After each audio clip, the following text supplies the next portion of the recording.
Good evening. Welcome to the Tuesday, November 24th, 2020 meeting of the Longmeadow School Committee. Per Governor Baker's order suspending certain provisions of the open meeting law, General Law, Chapter 30A, Section 20, the public will not be allowed to physically access the school committee meeting. School committee is using the Zoom meeting platform to conduct this meeting. LCTV is live streaming the meeting on Channel 12, and a recording of the meeting will be posted to LCTV YouTube channel as soon as possible after the meeting. Just a reminder, all votes while participating remotely must be made by roll call vote. We will start with the Pledge of Allegiance. Pledge allegiance to the flag of the United States of America, and to the republic for which it stands, one nation, under God, indivisible, with liberty and justice for all.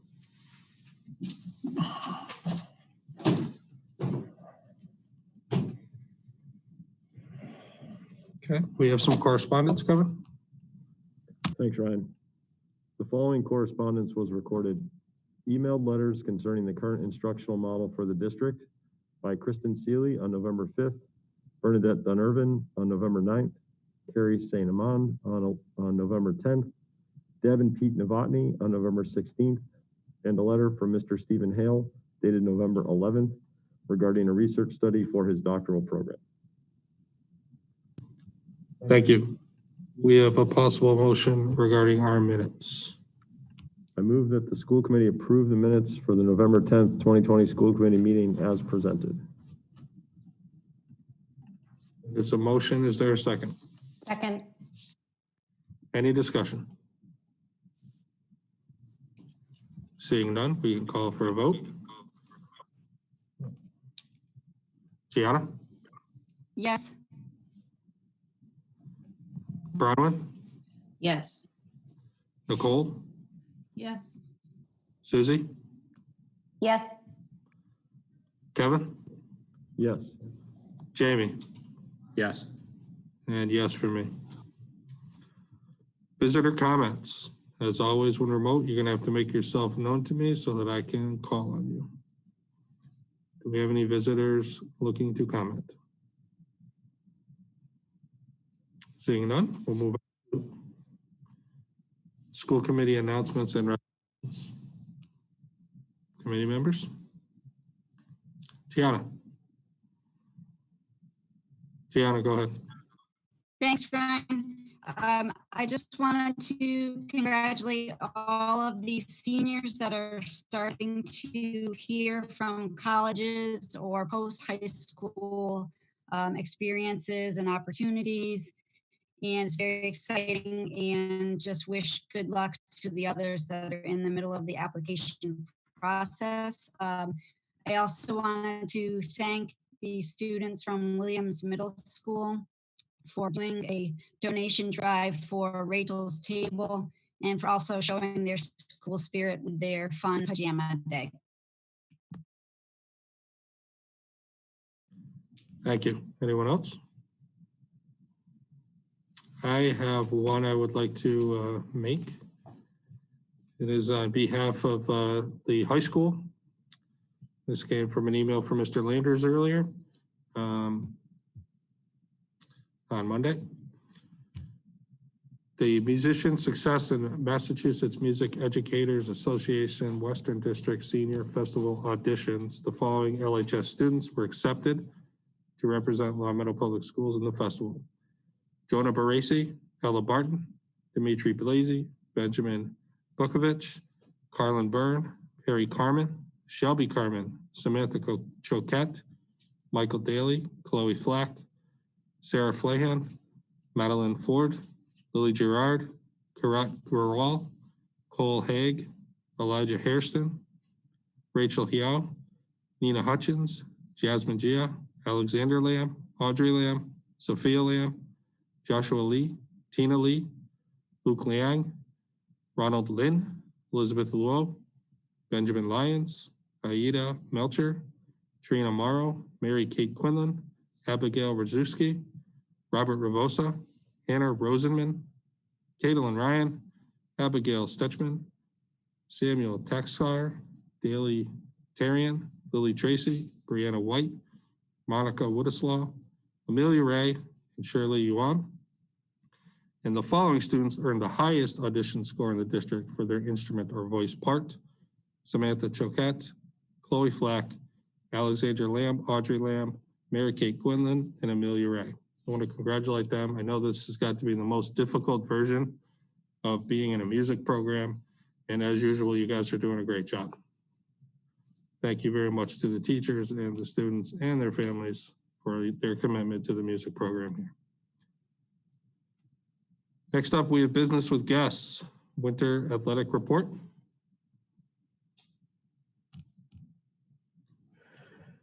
Thank you. So we have several of our administrators assembled with us tonight for the next two agenda items. The first relates to winter athletics, and so AD Mike Capitasto and high school principal Tom Landers are with us. Second agenda item relates to sort of an update on our instructional model and a beginning conversation relating to the possibility of doing some planning around the return of additional students for in-person learning. So we'll kick it off with AD Capitasto and Principal Landers. We thought it would be helpful to provide the committee with an update on what we are learning from the MIAA and our local athletic council, the PVIAC. There has been some recommendations that have come out of the MIAA and some sport modification proposals that have come out of the MIAA. We want to update you on those. We, at some point, it would not necessarily have to be tonight, but at some point we will need to make a decision as to whether or not to proceed with winter athletics. Normally that decision would be closer at hand, but the PVIAC, our local athletic council, has made a decision that athletics locally would not commence until, I believe it's January 4th, but Mike and Tom can give us the exact date there. And so we have some time to update you tonight. And if the committee wishes, we can bring it back to you at your next meeting for further consideration and a potential vote. But of course, it's always within the committee's purview to take any action that it wants relative to this question. I would say it's also an opportunity for us to sort of gather any questions that the committee might have and to prepare us better to report back to you at a future meeting. So without anything else, I'll turn it over to Principal Landers and AD Capitasto. So Tom. Thanks, Marty. Kick us off. Sure. Thanks, Marty, and hello, everyone. We want to provide some updates and just check in because our fall sports season was successful. It was unique, it was challenging, but it was successful, and athletes and families and coaches worked so hard, but so much has changed since the fall. And so much has changed since we last visited with you and chatted formally about this in August and took a vote. So I'll hand it over to Mr. Capitasto in a minute, but before I do, I just wanted to say we're committed to creating opportunity for students with their sports. You're going to hear a recommendation from us tonight that we want to move forward, but we want to do it honestly and transparently because we have more concerns now than we did in August. Numbers are up, metrics are up, and the challenges are up, really because winter sports are obviously inside. And the only inside sport that we had in the fall was girls volleyball. So the recommendation is that we move forward, but we'd like to come back. Mr. Capitasto will give some updates. We'd like to come back to you probably mid-December. I don't know exactly the dates of the school committee meetings, but mid-December with some updates at that time. You're right, Marty, the PVIAC and the MIAA, it's evolving almost by the day, certainly by the week. The things that Mr. Capitasto has to do in the near future is to sit down and meet with all coaches and talk about the modifications, the individual modification rules that came out last Friday. He has to talk to our town COVID officials. He has to go out and visit some some sites, hockey sites in particular, to make sure that they have made the physical adaptations that MIAA requires. Things that we'd like to sort of plant in your mind tonight for the committee that we'd like to come back in mid-December is we'd like to come back and look at the COVID numbers, metrics at that time. We'd like to acknowledge that no matter how strict we follow and our coaches follow the COVID rules and distancing, and they did a great job in the fall. At the end of the day, even if we do all of that, the final decision of who is, if there is an outbreak, if there is a positive case, the decision on who gets declared a close contact is not our decision. It's up to town health officials, as it should be. But what we have to say that did cause, and that may cause some other students to lose some opportunity for in-person learning. That's a second issue just to consider in mid-December as we learn more. And then lastly, with the limited amount of games and matches that our student athletes get to play anyway in this COVID world, we just want to ask you formally to let us know what you think about whether we should play towns in the red. We made, back in August, the MIAA said if a town went red, they automatically would stop sports. That has changed several times throughout the fall. And so we made a decision at the building level, which we think was a good one and a prudent one, not to play towns in the red. We went beyond what the state required us to do to err on the side of caution. But we just want to revisit that in mid-December because we want to be transparent about that our bubbles that Mr. Capitasto will talk about are pretty small. And some of those towns are red now, and some of those towns are probably going to remain red. So we want to revisit that as well. So I'll hand it over to Mike to explain a little bit more of the moving parts. Thank you. Thanks for having us for an update, to provide you guys with an update. First of all, I just want to say thank you to everyone involved that made fall sports happen. Obviously, there was a roller coaster of emotions, highs and lows, and all different feelings from student athletes, parents, administrators. But like everyone said, I think it was a success. Obviously not what we envisioned or wanted, but we were able to get out there and participate and be active, be around our friends and be around our teammates. So again, I want to thank everyone for making that happen. A couple of things that have come out recently. Friday, the MIAA released their sports modifications. And that is stuff we are looking at right now. Coaches are looking at it, athletic directors are looking at it, and we will be setting up meetings with each coaching staff to review all those modifications. Some modifications have to do with in-game play.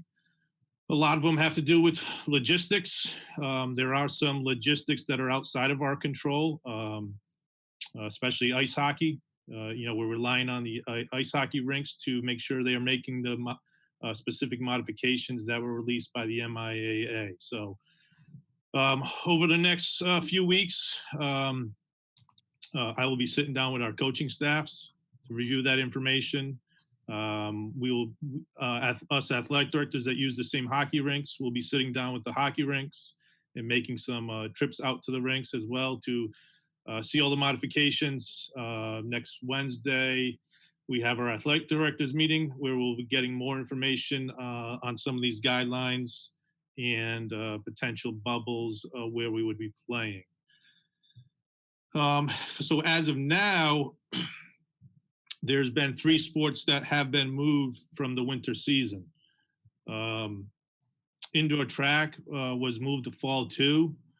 That starts February 22nd to April 25th, but a lot of that is dependent on a facility that's willing to host us.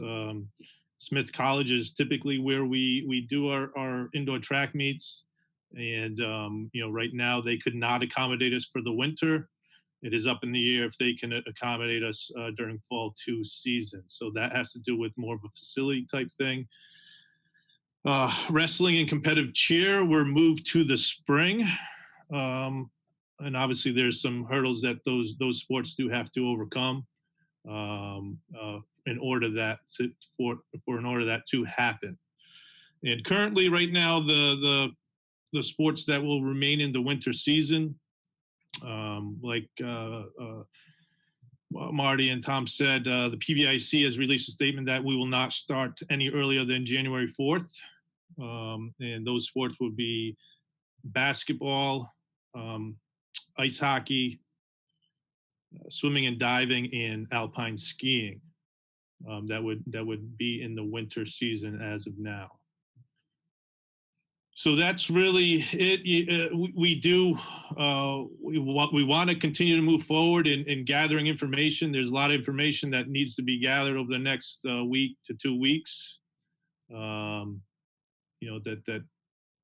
could impact winter sports, and I think reviewing all the protocols with our staff and then reviewing all the protocols with town health officials will have a direct impact on what we can do with the winter season.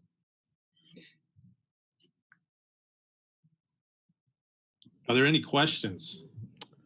I'll jump in. I think we have, so as you can see from the last slide here, some additional information that we need to gather. I think it was wise for the PVIAC to delay the start of the winter season to January, given that the sport-specific modifications were just released. And so therefore we need some time to review that with town health officials, as Mike's slide here indicates.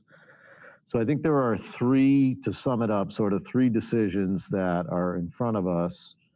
One relates to essentially, should we go ahead with winter sports? That's kind of the big question that is before us. All districts are sort of making that decision now.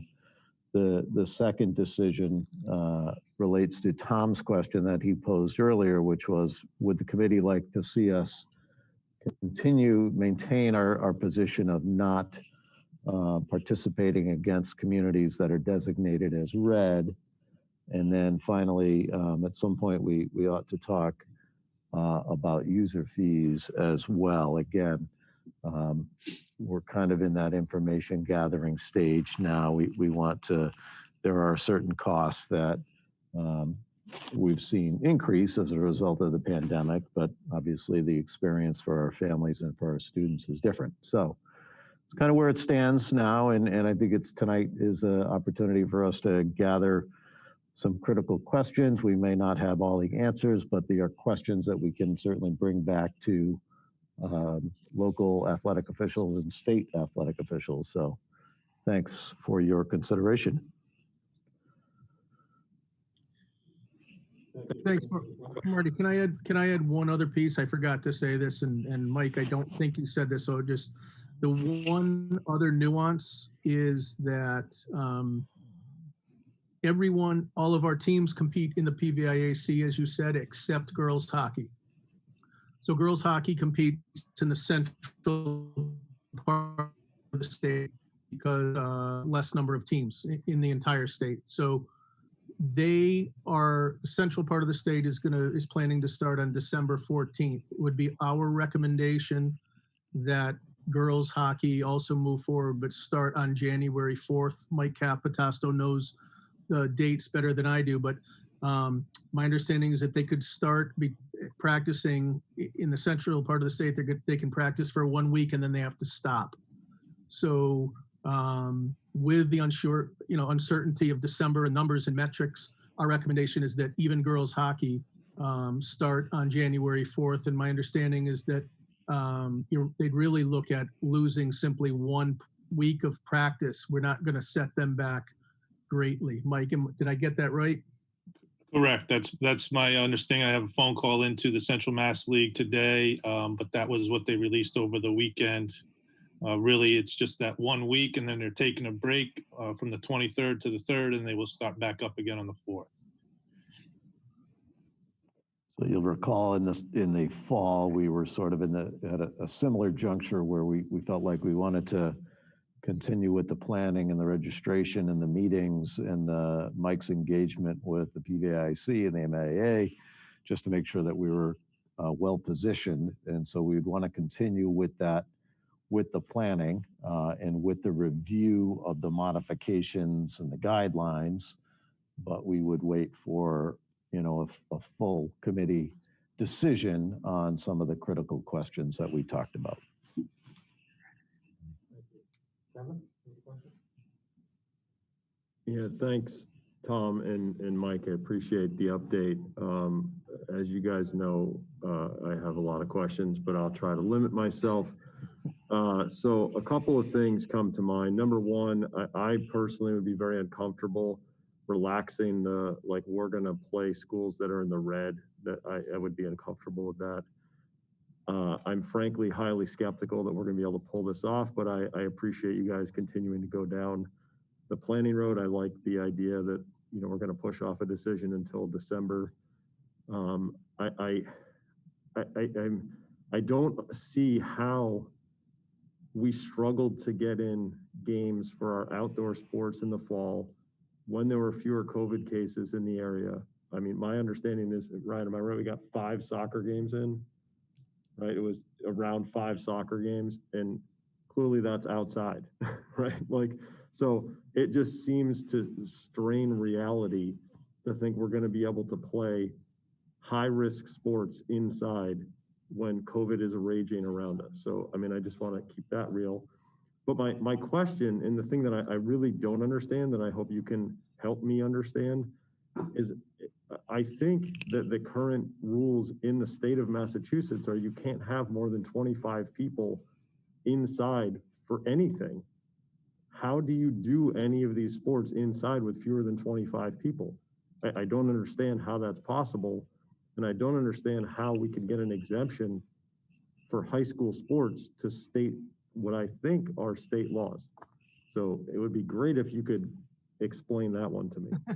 I don't know if we can explain it. If so far the MIAA and the Department of Education, because Commissioner Riley has been given increased powers by the governor about state sports. So far, they're saying that that's not applicable to high school sports. I'm not saying that that won't change, but I know that public schools have been given some other leeway on gatherings back in the fall, and that don't apply, that apply to the general public but not school. But you're right, Kevin, if they don't, if that's an interpretation which has not been, you know, any part of their presentation up to now, if that was part of it, it would be a moot point and we wouldn't play.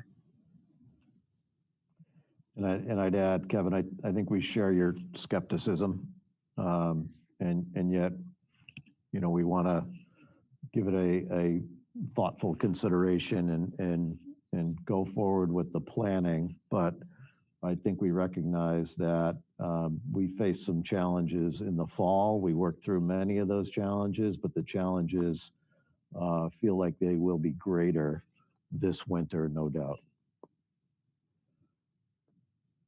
Kevin, I wouldn't be surprised. Part of me is surprised now that more districts have not decided to move winter sports to fall 2. I wouldn't be shocked if by the time we come back to you in mid-December, if more have chosen to do that.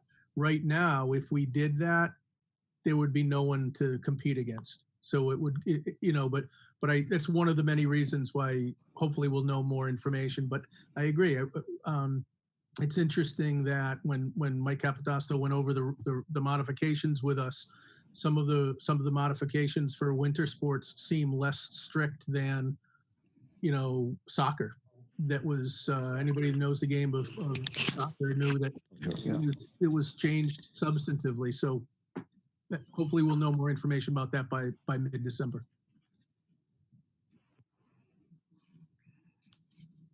So 3 guests. Bronwyn, your name starts with B. Good to go first. Did you call on me? Okay. I was just wondering, when is that AD's meeting going to take place? We have an AD's meeting next Wednesday. Okay. And then when are we planning on having the actual vote? It sounds like right now, from what I'm hearing, Mike and Tom are in favor of moving forward at this point and kind of getting everything ready so that we are ready when the time hopefully comes. I was just wondering when we're going to be voting on it. Well, we have currently have a meeting set for December 8th. December 8th. We don't have another one after that. So what we would probably have to talk about at some point tonight, I have it down in my notes, is whether or not we would like to add a meeting, say for December 15th. So a little bit closer to the December break, but not so far. We can't plan. Okay, thanks.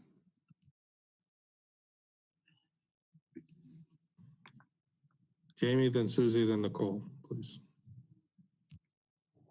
Thanks, Roy.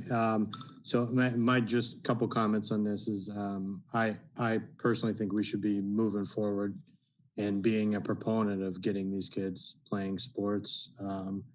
I also think that the whole requirements that we had on the fall sports were too much, in my opinion. They didn't make any sense with what we were doing in youth sports versus what we were doing in the high school. And I think that we should be looking at, making changes to those as well. I would be a proponent that either we're going to play these sports or we're not going to play these sports and not restrict them by a specific town or not town. Hockey, for example, obviously they're always going to go into West Springfield to make their practices and make their games. So if West Springfield is in the red, they won't play, they won't practice in that case. So I think we should be looking more about, are we going to have this season? Yes or no? If we're going to have this season, we play the teams that we're able to play per the department or the Board of Health. I think we should be talking more about who should be able to participate from a spectator, whether it be volleyball, whether it be hockey, and be more a proponent of parents staying home and watching the video versus showing up and all getting together. Because I truly have watched a number of hockey games. I've watched a number of soccer games this year, and I completely disagree with what everybody said. The hockey is way less in your face than the soccer was, even with the rule changes. So the soccer, that there was way more close contact there than what I've seen in hockey. So to say that one over the other is more of an issue or not, I just don't agree. I think we should just be making a decision. Either the kids are going to play the sports or not play the sports, and don't put them into this false sense of, I'm going to get to participate in my high school season and then just pull the rug from under them. Just because I just really don't think, from a red or non-red, all the youth sports were going into red or not into red. And I think it's a false sense of security. I think either we got to play or not. Is my just 2 cents on it.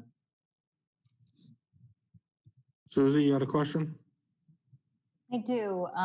Thank you for bringing this forward. I know it's a lot to manage, as everything else is in this very strange, continued strange time we're in. So thank you for that. I'm wondering, given, if we're going to move ahead, regardless of whether it's December 14th or January 4th, if we're going to move ahead with athletics that are actually listed by the state as high risk, are we making any modifications to our participation agreements and forms so that parents and students are well aware of, what high risk means? And I'm just thinking from that standpoint, it would make sense to, include some language that, is right there front and center, that if you're going to participate in basketball or, that we just have some modifications on the, in terms of the language, so people are just fully aware. Susie, I think that's a great point. I think there's sort of a practical side of it is letting parents know that if their children participate, there's a chance that they could be identified, deemed a close contact if they participated against with a positive student. And the other part of that is, I think you raise a great point, is maybe touching base with our legal counsel to understand whether or not there's any disclaimers or release from liabilities that ought to be signed off on by families who have their children choose to participate. So we will do that. I think that's a great idea. Thank you. Yeah. Nicole? Thank you to all of you for taking the time to continue these conversations. I know it may not end with a decision anytime soon, but we appreciate you putting the time and energy into figuring these things out. I am sure that a lot of the conversations with MIAA include changes to gameplay, etc. I'm wondering if you can speak to any changes that they might be discussing or that you might be planning for related to non-gameplay time. In particular, locker rooms, usage of locker rooms, spacing, things related to that, especially with some of our sports where it's really not possible to not necessarily, like swimming, for example, kind of locker rooms become required there and they're normally shared and quite crowded. So curious on that topic, if you guys can speak to that. Mike, you want to take that or do you want me to? Yeah, I can touch on it and anybody can add to it. Yeah, we're still looking at all the information. I mean, there are no locker rooms for ice hockey at this time. There will be, again, just quickly looking through everything, possibly having the shower available in the locker room for the pools. But those would be the only scenario. That would be the only scenario, having a locker room, potentially having a locker room available per the state and MIAA guidelines. So yeah, we're taking a look at everything. We're gathering information and trying to review that right now.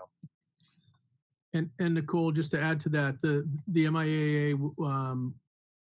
in their spelling out the match or game modifications, they also are very, very specific about practices. And so masks would be required, distancing would be required.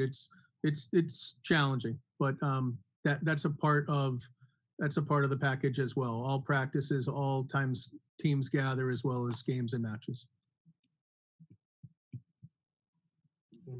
The sport modification information is available on the MIAA website, and there is some specific recommendations relating to training and practice and a whole lot of other categories of guidance. So. I have 2 questions, if I can call myself for a second. And this isn't for you to answer right now, but maybe we can get this information for our next meeting. Did the school, speaking of not playing teams who were in the red? Everyone's having trouble hearing me? Yeah. What if I just go with my computer? Can you hear me better now? Okay. It's only when somebody else in your room is not muted. They're all muted right now, but if you guys can hear me, I'll do this and I'll plug in to listen to somebody else.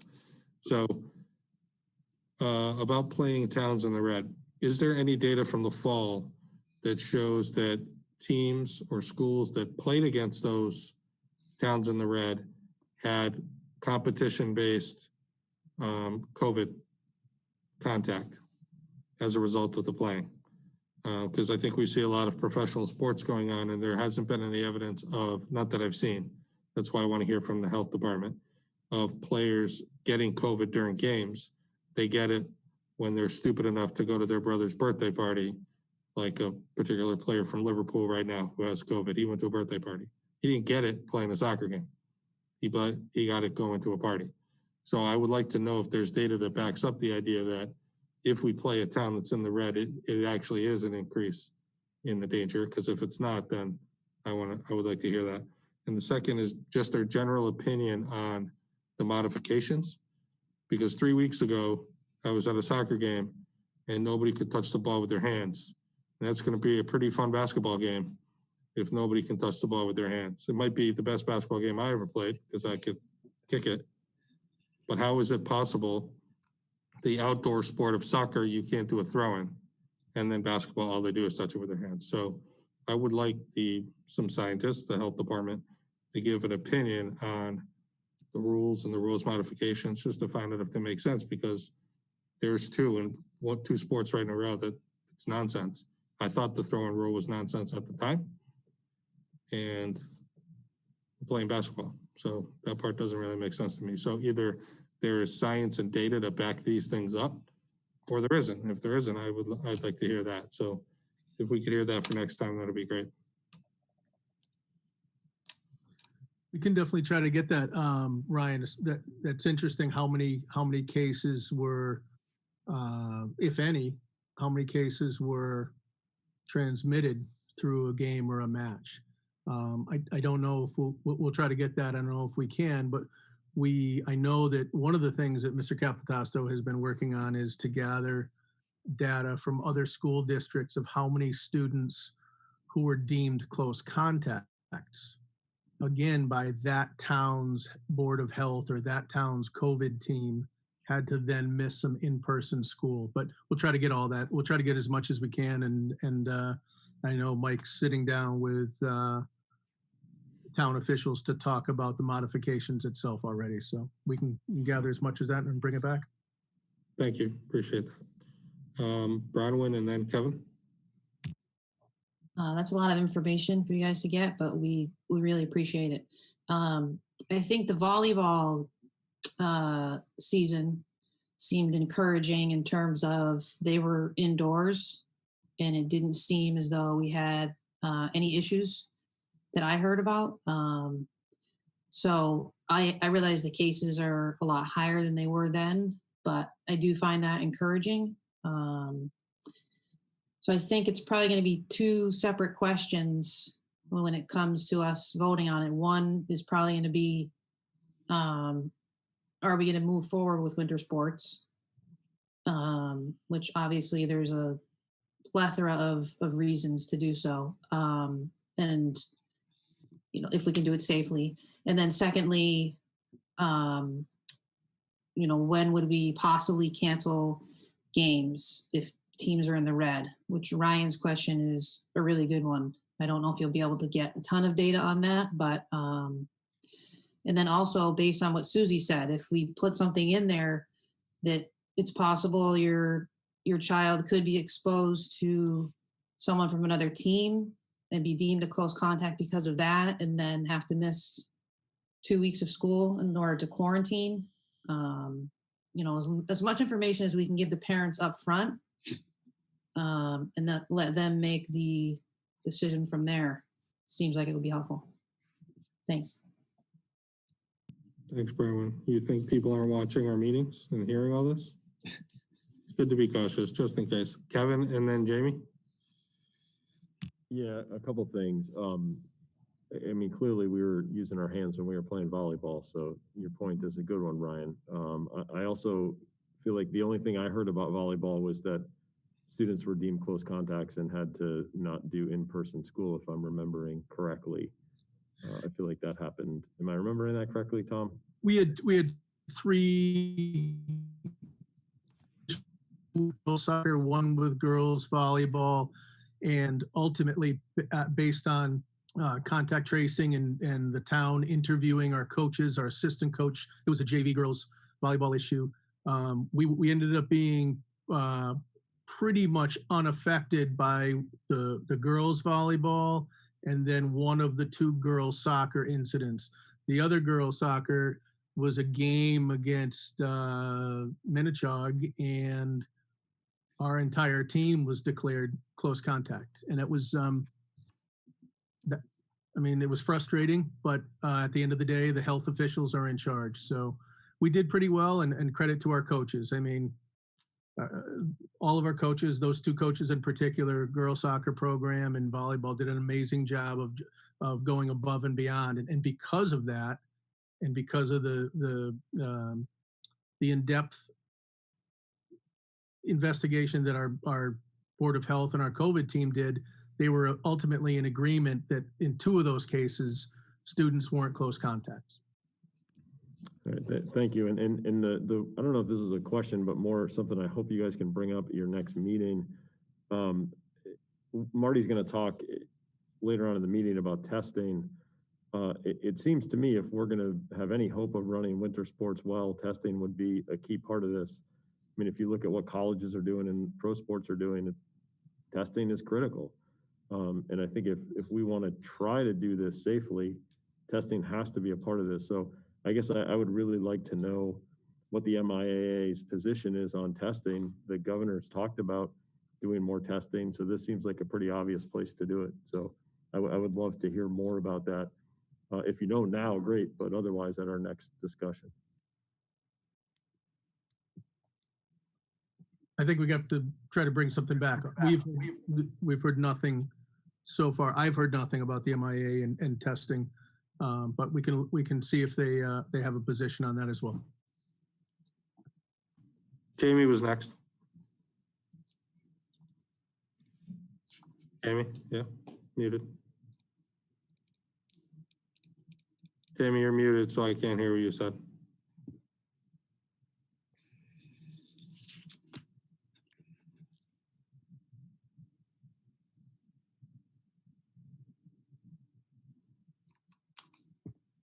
Bronwyn, you had a question? Yeah, this is actually a question that I had from a parent and I guess a couple of other parents that had questions that I just wanted to see if Tom and Mike could just address for us in terms of the users fees. So the parents are paying the same amount as a regular season, so to speak, but playing, I don't know, 30%, 25%, 50% of the games. So are those users fees still necessary to be the same price? Was pretty much the question I was asked. I think what we did in the fall was we looked at the total number of weeks, and it ended up being the same amount of weeks a regular season would have been. Obviously, this winter is going to be a little different because it's going to be shorter than normal, but that is something we talked about today at our admin meeting about looking into that and the number of weeks that we would be playing and bring that back to the committee. I wonder if the committee would like to have that cycled through finance sub for consideration and then brought to the full committee for consideration or recommendation, if that makes sense. Okay, thanks. The heads nodding and thumbs up, so it does make sense. Okay. Danny, are you available for that question now? Yeah, can you hear me? Yep. Yep, sorry, having mute issues for some reason. Yeah, just some additional comments and additional kind of takeaways for the group is, with regards to the MIAA, and I guess what we've all learned about this is everybody gives guidance, DESE, MIAA, CDC. I think as we've learned, it's kind of our job to kind of look at their guidance and do what's right for the specific situation of Western Mass or Longmeadow in that case.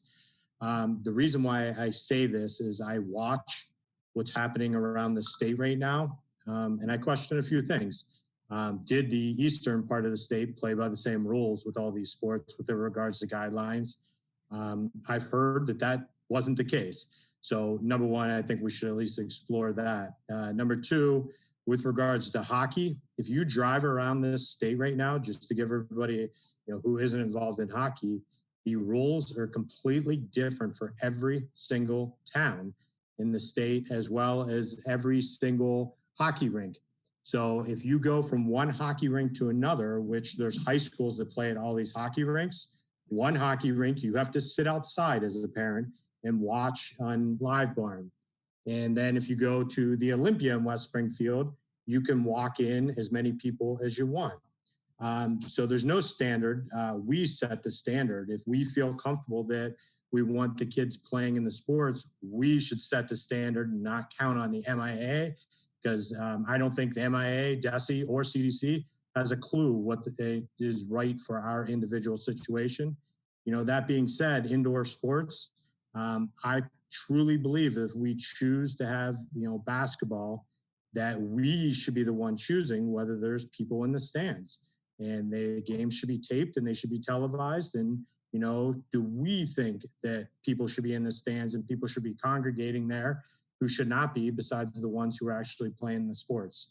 So I don't like getting hung up on the MIAA because I'll be honest with you, I don't believe the Eastern Mass, Central Mass, and Western Mass played all these sports the same exact way.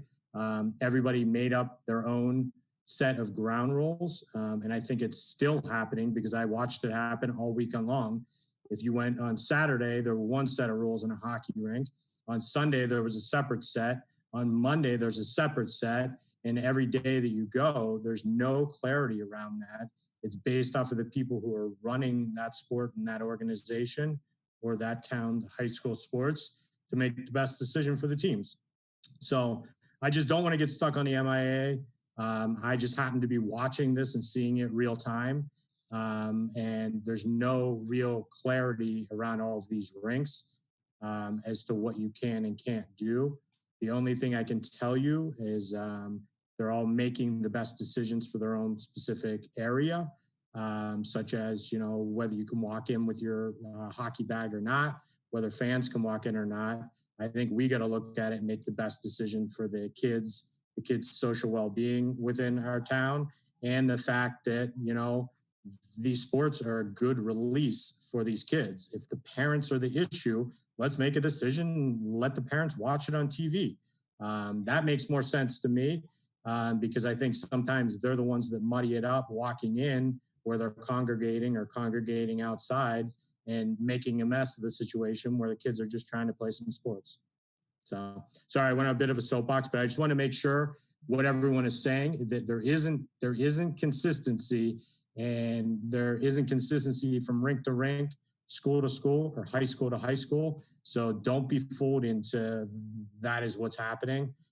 They're throwing guidance out there and letting everybody do what they want to do in their own best interest. Jamie, I love your idea about filming, and we can talk to LCTV. You know, and we agree, physically and socially, emotionally, sports are really, really important. They are great releases for kids. The only thing I would say about the MIA is remember that those hockey games that you're watching this past weekend probably aren't under the umbrella of the MIAA. I coached youth soccer, and the rules that I coached youth soccer this fall were different from the high school. So you're right. I just wanted to point that out, that the MIA is only in charge of high schools. And then you're right, each town can go above and beyond that. You know, some people let spectators in, and others were more strict, and that's the purview and the right to that individual town. But you're right, we certainly have run into that. Any other questions? They are going to come back and present to us again. Many of these. Gianna?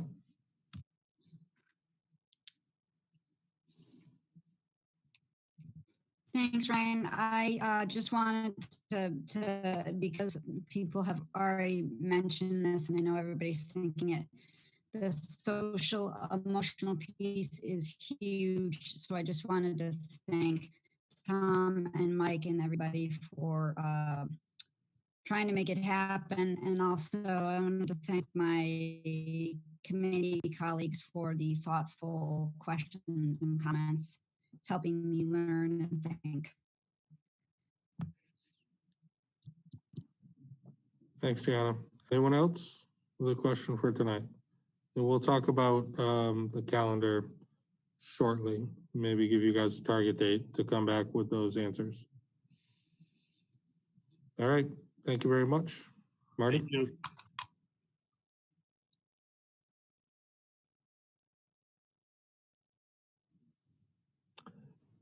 you. Thank you, Mike and Tom, for a thorough report, and we'll be sure to chase down the questions that you offered tonight. So thanks for that.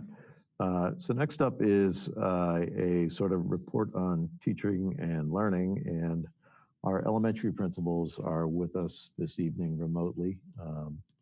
Principal Stack, Principal Pratt, and Principal Hutton.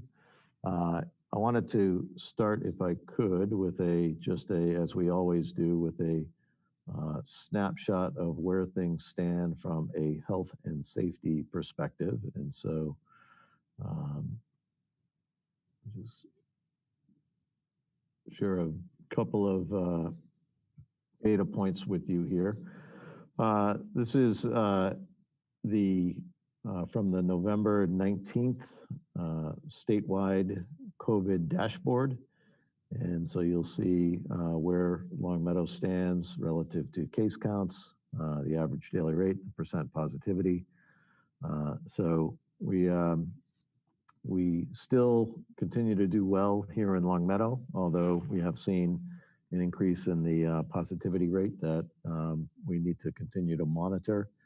You'll see that the average daily rate over the 14-day period tracked in this dashboard report was 22.7 cases. And coincidentally, that's right around where that number stands today. The number of active cases in Longmeadow is at 22. So a couple other data points for us. We continue to be fortunate that we have had no reported staff cases. There's continues to be no evidence of in-school transmission. Again, around 22 active cases in Longmeadow. We have 4 active school-age cases right now. And since the beginning of the year, 9 total cases. And again, you'll see the positivity rate in Longmeadow, and then regionally, the positivity rate is definitely worth monitoring. We see that it's over 5% in Hampden County. One of the things that we're also carefully tracking is the number of staff that are and students that are in quarantine protocols. So thank you to Mr. Mazza for working with HR to make sure that we understand staff that are in a quarantine protocol, perhaps because of a close contact situation or perhaps because of a travel event. And then also thank you to our nurses for regularly tracking the number of students that are in a quarantine protocol as well. So to continue with some of the other safety-related matters that might be of concern to the school committee, we have building-based health and safety teams that meet regularly at each building. It's an important outlet for questions and concerns relating to health and safety. That is part of our commitment to the LEA, that we have these building-based health and safety teams. I wanted to mention travel monitoring and family certification. So we all are concerned about Thanksgiving travel, and we'll talk about our schedule for next week shortly, but we will have a number of students that will be with us in person following Thanksgiving. And so we have stepped up our efforts to sort of monitor family travel events, and our nurses will be engaged in asking families to certify that they're abiding by the Massachusetts travel advisory regulations. And so that's something that will be a daily requirement for families who have children that will continue to be in person the week after the Thanksgiving break. Thank you, the town HR department for working closely with us on a very detailed protocol for returning staff to work if they happen to be in one of the COVID scenarios, whether it's an exposure or a close contact situation or a positive case. And so just to give you an illustration, that this is really only for illustration purposes, just to show you the complexity of the return to work protocols. I wanted to just give you a quick snapshot of what that looks like. And so it required some seriously detailed planning, but we think we're in a good place now in terms of being able to advise staff appropriately if they happen to be in a COVID scenario. Ongoing ventilation assessment modifications are happening.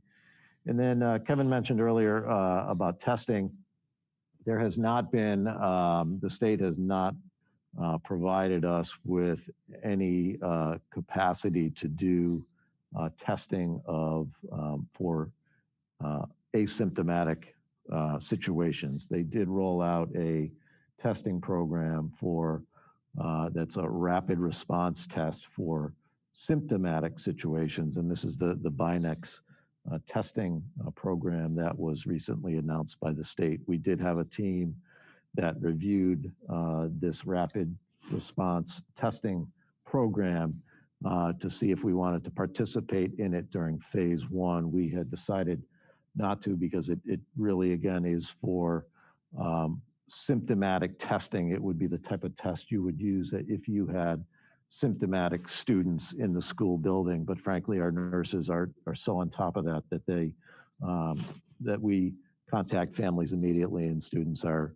picked up, and they don't remain in school. So the BINEX testing, though it's a really comprehensive effort by the state, it's not a final conclusive test for anyone because it is one of the rapid tests. So we will continue to monitor the success that districts have with that BINEX testing and perhaps look at participation in phase two if that makes sense for us.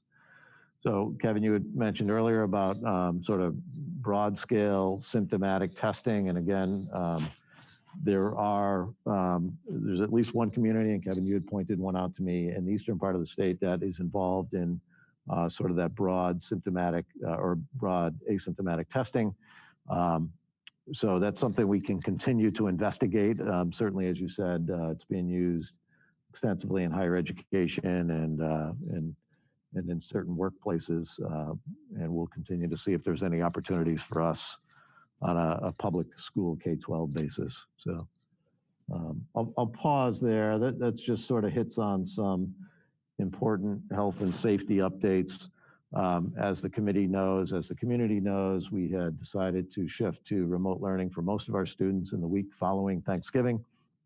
And I appreciate the feedback that community members have provided. It was a difficult decision, but one made closely in collaboration with town health and safety officials. Largely gives us an opportunity to see where we stand coming out of the Thanksgiving break. I think the week gives us 10 days in between Thanksgiving and a potential return to school date for in-person learning on December 7th. So in that 10-day period, we'll have an opportunity to see if there's any transmission relating to the travel that will inevitably take place for some over the Thanksgiving break. Greatly appreciate families that have decided to stay local and small with their Thanksgiving celebrations. It is frankly a concern of ours here as we really work hard to provide in-person learning. And so the sacrifices that families are making to keep it local and keep it small with Thanksgiving certainly help us stay with in-person learning. So thank you to everyone who's observing all the recommendations that are coming out of various quarters. So stop there before we hit some other topics. Anybody have any questions? Kevin. Thanks, Marty. Appreciate the update. And again, I just want to thank you for your leadership on saying that we're going to go remote for that week after Thanksgiving. I think that's a really smart decision. And I think it's been great to hear positive feedback from the community. So thank you for doing that. And the follow-up question that I had is, knowing how challenging this is for parents trying to arrange care for their kids and figure out work schedules, do you have any thoughts on when the week after Thanksgiving you might be able to make a decision about what's going to happen starting December 7th? I do. I think it's really, it'll be sort of 5 days following the Thanksgiving holiday that we'll start to understand whether or not there's some case acceleration. So I think it's going to be that Thursday or Friday of the week after Thanksgiving where we'll start to have a handle on things. But as we've often said, it really will require everyone's great flexibility. We want to give as much advance notice as possible, but this is so dynamic and so fluid, and we all know that situations can change overnight. I should note that we do have programming will continue for our most vulnerable students. And so there's quite a few staff members that will be remain working in person over the week, and so we remain in conversations with those teachers, with those staff members, to make sure that we can meet their needs. And I would want to tell parents of children that are in those programs that even in those situations, we may need to make some quick decisions there too, if we see some evidence of case acceleration prior to Thanksgiving, or if we see any evidence of in-school transmission, or if we see any staffing challenges. So we're proceeding, but proceeding with caution for those programs. So just to follow up on that, Yeah. So then I'm assuming that you're going to send out a note to parents soon saying, we're not going to be able to give you info about the week of December 7th until the preceding Thursday or Friday, so be prepared. I think that's a great thought, and I see that it playing out that way. Yes. Yeah. Anybody else with a question on the first couple slides? Okay. So I'll transition, if that's okay, to taking a look at in-person and remote learning. And tonight we thought it would make sense to think about some possibilities with regard to grades 3 through 5. And you'll recall that we were able to move forward with additional in-person learning for students in kindergarten through 2nd grade. And thanks to a lot of combined efforts, that's worked out very well. We've launched daily in-person learning for our K-2 students, and we're happy with the results and happy with the sacrifices that everyone has made to make that happen, including the school committee. And yet we have not lost sight of exploring possibilities that will improve the experience for students in grades 3 through 5. As I think about this, there are sort of, our overarching guiding questions since the summertime is safely returning students for as much in-person learning as possible. That's really been the central question that's driven a lot of our administrative work for months now. The related question for us tonight is really to think about the feasibility of replicating the K-2 approach in grades 3 through 5. And so we wanted to update the committee with some of the work that we have been engaged in relative to that related question. And so when we talk about the K-2 approach, just to refresh everyone's memory, that was the reason we were able to pull that off is because we identified spaces where the children could be educated. We identified staff who could be reassigned to add additional sections to make those sections manageable and work with the space that we had. And we also had created dedicated cohort C classrooms. And so that approach has worked well at K2. And we begin to think about if that is something that can be replicated for grades 3 through 5. The key considerations, I think these are all familiar to so many of us now, is sustainability, that if we do whatever arrangement we come up with for our students in grades 3 through 5, we want it to be sustainable. We want it to be something that will carry us through the end of the year. Space is obviously a key consideration, both at the individual classroom level and at the building level. The overall footprint of the building has to be able to allow for the in-person learning that we're talking about at that 6-foot standard. That's a distance standard that is still been widely accepted in Massachusetts, and it has guided our planning efforts. Transportation, lunch service is a key consideration. The density of the cafeterias or the lunch spaces, the monitoring of those spaces, the cleaning of those spaces, and then overall building density. That as we add additional students, anytime we think about adding additional students for in-person learning, we have to think about the overall building density and our capacity to safely run recess, arrival and dismissal, and hallway traffic. So all of those things and many other factors are at play as we think about plan for the possibility of bringing additional students back in for in-person learning at grades 3 through 5. I would say that, you know, it's interesting that moments ago we were talking about the need to move most of our students to remote learning the week after Thanksgiving, but here we are also talking about the possibility of bringing back additional students for in-person learning. And so that's the mode that we have to be in, though. We have to be nimble and flexible. We need to be prepared to slide back towards remote learning, but we also want to be in a go position if conditions do allow for additional in-person learning. And so that's the planning that's underway. I think the reason that we wanted to bring this to you tonight was the staffing consideration. You'll recall that when we implemented the K-2 in-person learning plan, we were able to, in many cases, most cases, reassign existing staff.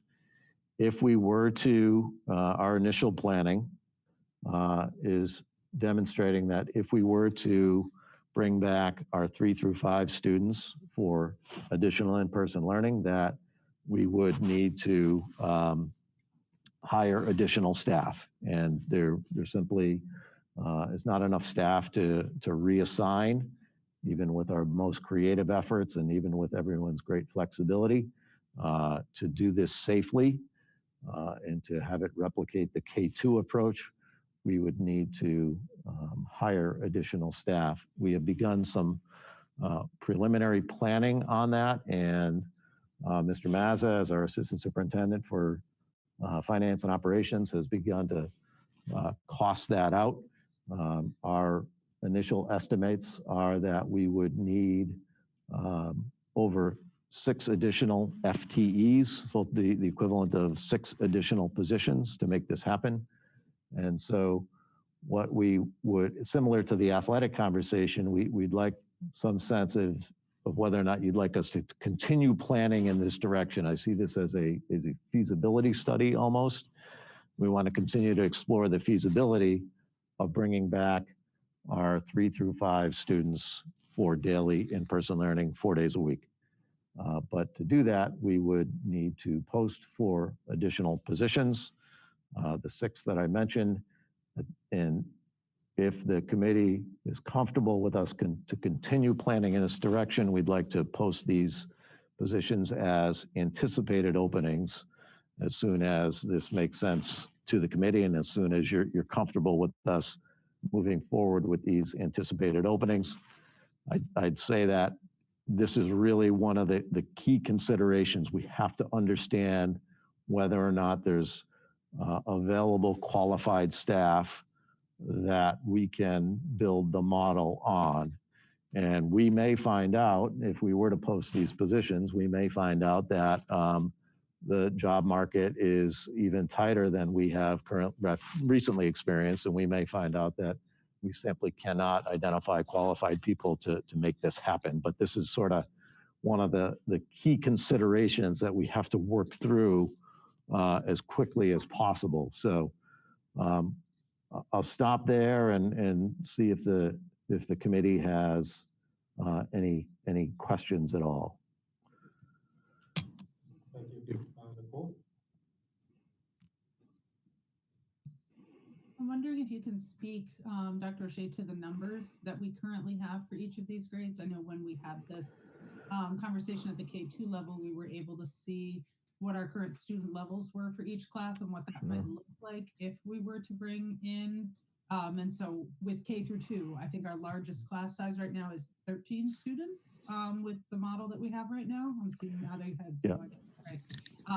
Okay. So yes, it looks like we do have that. Thank you. I think this is hopefully what would be helpful to you, and I did include this in your meeting packet. Thank you, Mrs. Gigantis, for pulling this together. This is sometimes a fluid picture, but this gives you some idea of what the distribution looks like at each school at each grade level. So you'll see what the cohort C numbers are and how many students are in cohort A and cohort B. It varies across schools and grades, as you can see. Thank you. My apologies for not having seen this. I must have. No, it was only, we only recently, we updated it just this afternoon and wanted you to have this available for tonight. So if you were looking at these numbers, just eyeballing them very quickly, roughly how many classes would you need to add per grade in order to keep the 6-foot distance space? And then on top of that, a second question, what are the spacing logistics at the building right now? Yeah. We used up extra spacing to add in K through 2. Are there additional spaces available to make this happen? So you hit on the space is the second if, right? The first if is the staffing question. And then another if is there, we could do this if there is available space. And that's the work that the principals are engaged in right now. I'll start with the staffing question, and maybe I can ask Mr. Mazza to help me out here, but we went through this with the principals. We went through at each grade level and made some decisions, some approximate preliminary decisions about where we would need to add additional sections. And so that was where the calculation that we came up with, that it would require over 6 additional FTEs. Tom, you wanna, we're somewhat talking necessarily in broad strokes right now because we're still in the planning stages here. So Tom, you wanna? Yeah, thank you, Marty. I believe we would need to look at adding a section in just about every grade at each of the buildings. I think the one exception might be in 5th grade at Blueberry, and that has to do with the higher number of cohort C students in 5th grade at that school. Not all of those new sections would require hiring new staff. Some of them would be filled with existing staff that are in the building, maybe working in a support role under the current model of hybrid. But then they would be assigned one of those sections that is created to help bring down the class size in these grades.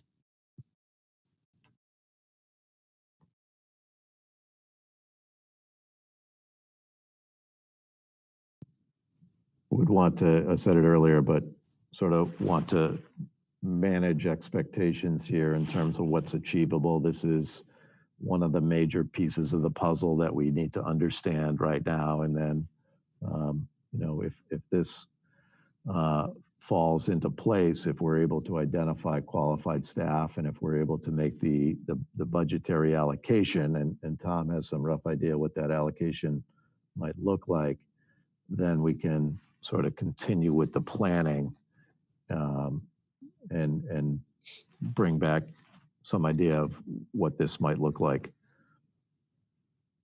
And it's, again, so contingent on staff and space and transportation and capacity at lunch and all those other factors that I mentioned earlier. Any other questions? Kevin? Yeah, I just wonder if the principals want to weigh in on what you've learned with the K1 and 2, having everybody back 4 days a week as we think about trying to expand this program out. What have you learned that you want us to know as we think about this decision moving forward?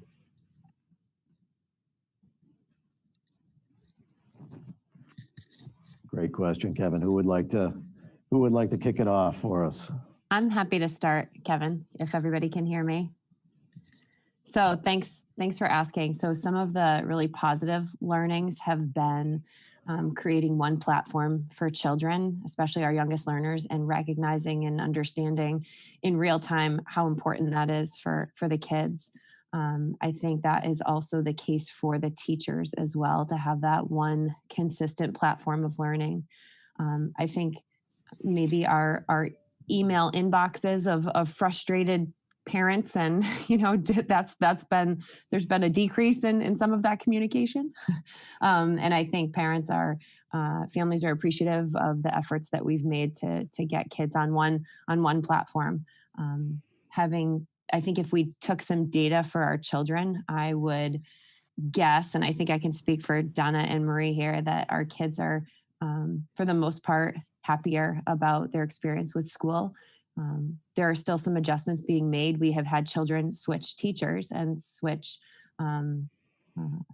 communities of learners. And so that transition is still happening and is still a little bit difficult for some, but overall, it has been a pretty positive change for the kids. So we've learned that one platform for our youngest learners is pretty powerful under these difficult circumstances that we do have to come to school and work. So that's been great.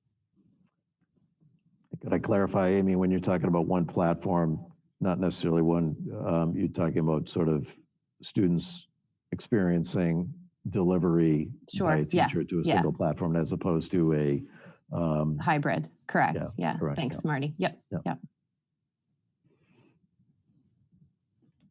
Donna or Marie, on Kevin's question, anything else? Sure. I would just add that the first week it was pretty emotional for a lot of the teachers because it felt normal again, in so many ways, to have the kids in person in front of them, to be able to teach in a manner that they want to teach. So, I saw a lot of emotion, a lot of happy emotion. And I think overall things have been going very well. We were wondering about the cafeteria and some of the logistics and all of those things, and things have worked out really well across all three schools.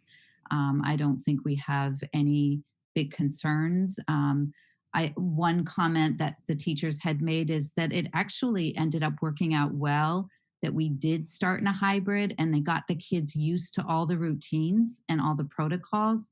So when they did bring the full class in, it was so smooth and so easy to just, because they were so used to everything and the new normal, of what they had to do, the spacing and what sharing time looks like and what the hallways look like. So that all worked out well too. So any opportunity we have to get the kids to increase their in-person learning, we want to take full advantage of and see what we can manage.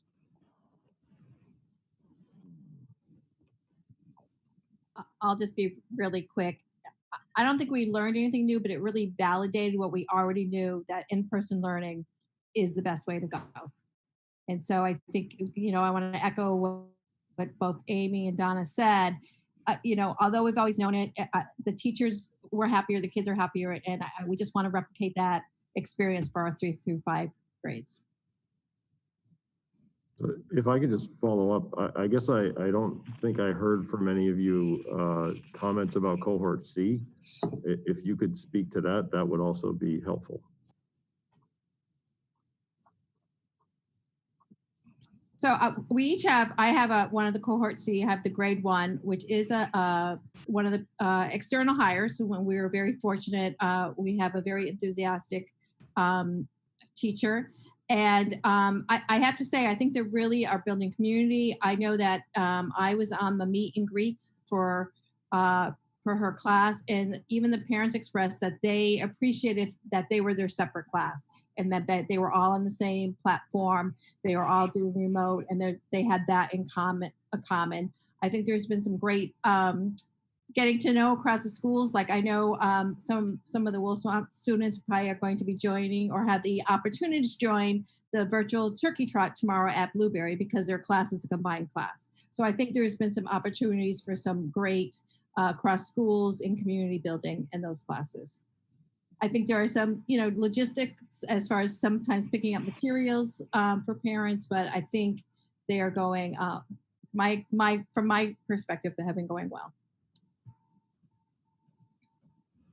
And just to add, our exclusively remote teachers are really able to continue to research and get some coaching and support on best practices for teaching remotely.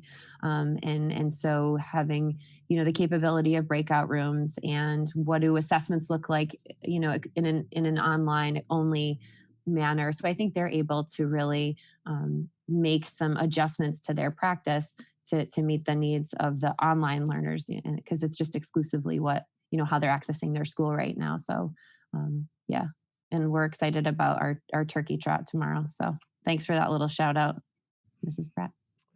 If I could add, I want to make sure that we don't forget Nicole's question about space and what have we, have we identified the spaces that we could use to implement this model potentially. Credit to Marie and Amy and Donna for touring each other's buildings together and kind of doing that critical walkthrough to think about how space could be used creatively to bring back 3 through 5 students for additional in-person learning. We have some additional work to do on that, but there's some preliminary sense that there are some opportunities. I don't know if there's opportunities across all 3 grade levels. That might be asking more than our buildings can handle, but there are some space opportunities that we can take advantage of. Thank you, Nicole. I saw your hand first, then Jamie, and Deanna. Thank you guys for the feedback. It's good to know how things are going and hear from you what plans might look like. I'm wondering if we can go back to cohort C, but just to talk maybe about the 3 through 5 level for cohort C. When you are having the discussions right now about the possibility of more in-person and the possibility of needing 6 more staff for that, would those 6 staff be exclusively in the building? Were you also thinking of having 3 through 5 shift to a fully remote cohort, or would they continue with what they've been doing since September, joining their current classrooms? We'd want to replicate it in the way that we did at K2, which would be to have a dedicated cohort C teacher for students in grades 3 through 5.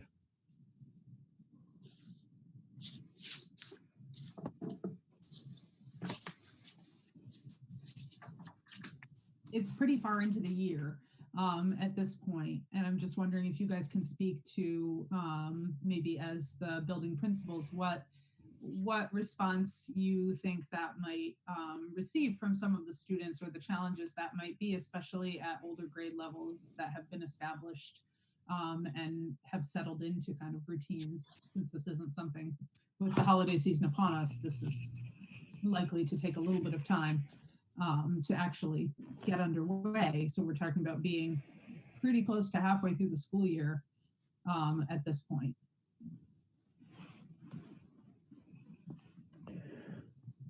Amy or Bernie or Donna, you want me to take it, or you want to? Well, I think I can start. Yeah, that's a great question, and we spent a lot of time with our faculties and our families and our school adjustment counselors trying to, look at ways that we can support that transition. And so I think I've had 3rd, 4th, and 5th graders ask me, "Hey, Mrs. Steck, are we next?" So I do think that it is out there in the community. I've had 2nd graders also say, "How about 5 days?" The demands that these children put on us. Holy cow. So I think we would be careful and thoughtful like we were, and that includes families and our messaging and all of you and supporting the work that we need to do in order to get the kids ready. I think for the 4th and 5th graders, our 5th graders are engaging in some, I don't want to say departmentalization because that's not it, but the way that they're planning, it might be 2 teachers together. So they might be working with, virtually working with children from other classrooms So there is some adjusting and some groupings that are going virtually, that are happening virtually between classrooms. So I think some adjustments, creating some new classes would be, we would do it. We would do the legwork and have the conversations and the transition opportunities, the meet and greets for kids who needed it, and we would look really carefully at how to do that. We did learn, which Maria, thank you for pointing out that we had hoped and thought that these things would happen, but we also know that kids adjusted, and they still are adjusting, but hopefully with transparency and conversations that we can make it as smooth as we can for them.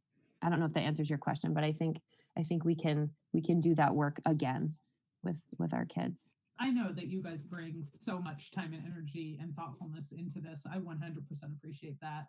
I'm just curious if you've had any conversations, it sounds like you have, with kids so far, wondering how their sort of thought process or preparedness might be for a move at this point in the year, what that might entail and what that might look like for them. I think that goes to some of the feasibility work that we want to complete, is to engage families in the question that you're asking, Nicole, and is it something that makes sense to our families, and can we implement it in a way that supports kids' well-being and allows for a smooth transition. So that's the work that we're hoping to commence with our families. Susan?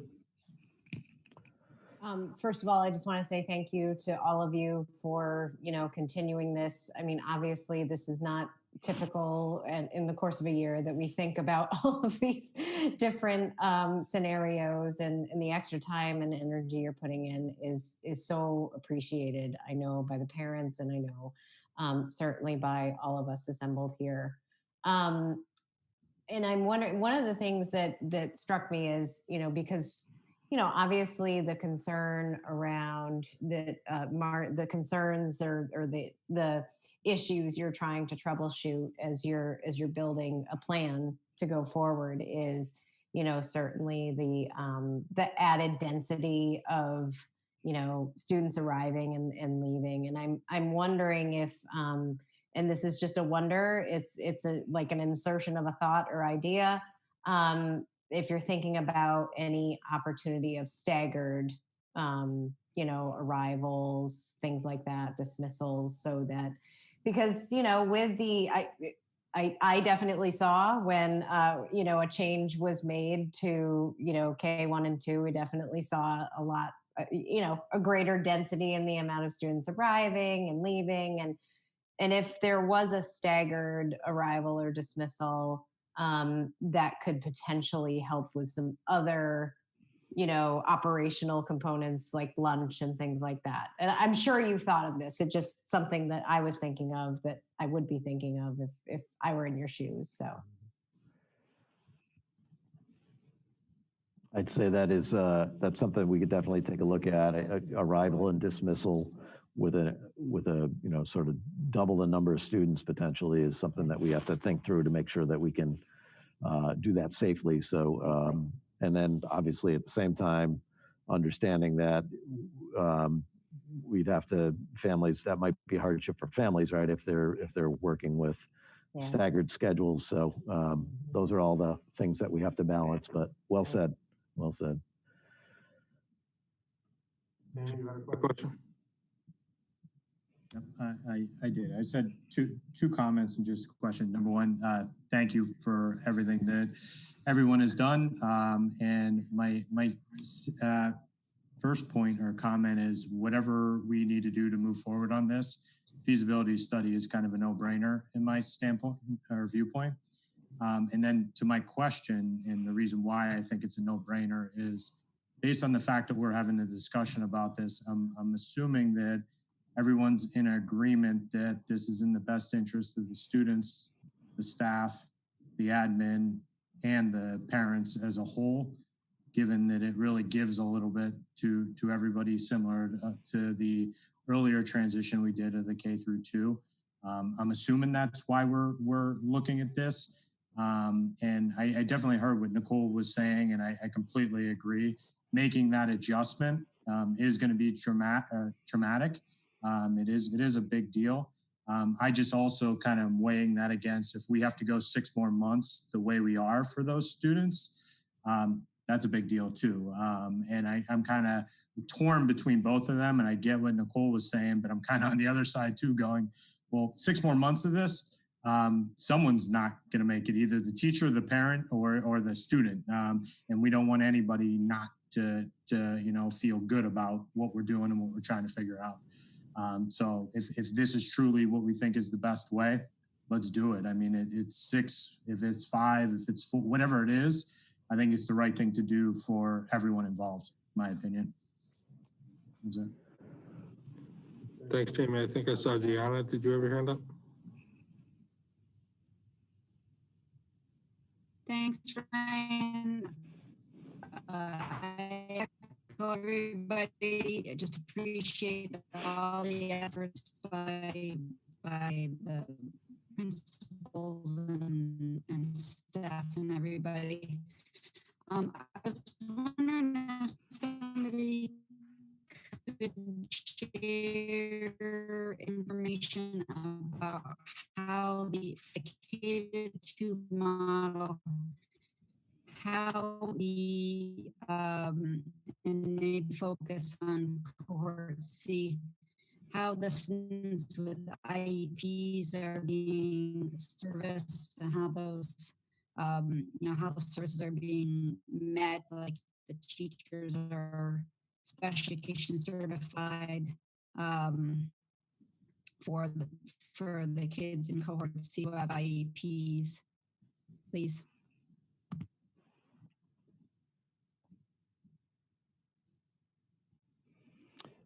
I think the question was, it was a little muffled there, Gianna, but I think you were wondering about our experience serving students who are learning remotely, who have learning disabilities, our experience, what it's been with, providing IEP related services. I don't know, Sue, is that something you want to take it, tap it into you with your former pupil services background? Or Marty, I can answer a little bit, Sure, or a lot of it.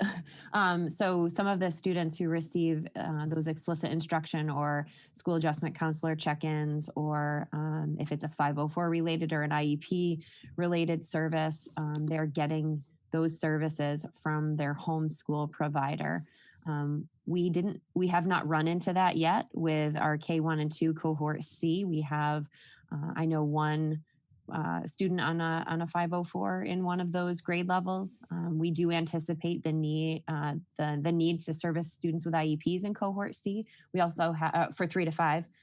In our K to 2, we also have some students receiving ELL services, and so they are provided by, for example, Blueberry Hills student receives those services by the Blueberry Hills staff.